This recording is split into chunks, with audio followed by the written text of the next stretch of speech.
Let's examine how LWPS executes the following program.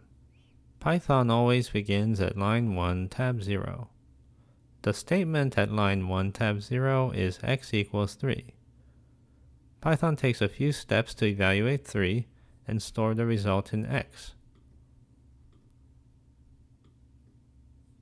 Current line is now 2. The statement at line 2, tab 0 is y equals 5. Now Python evaluates the assignment at line 2 and moves on to line 3.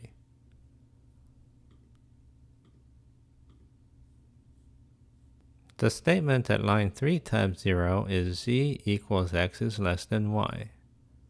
Python converts this expression to an LT function call and pushes it to the expression stack. Next, Python takes the function call arguments x and y and pushes them to the expression stack.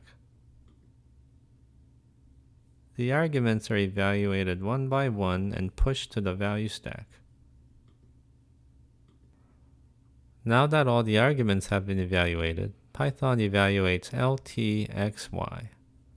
Python pops the two values at the top of the value stack and compares them.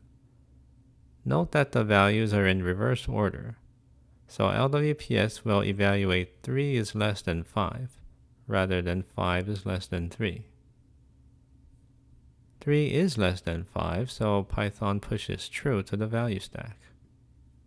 Python also pops the empty top element and the function call from the expression stack. At time 11, the Python state is as follows. The expression stack now just contains one element, an empty stack. Expression evaluation is complete.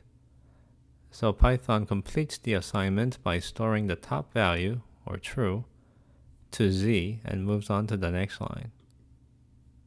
The variables map now contains x, y, and z.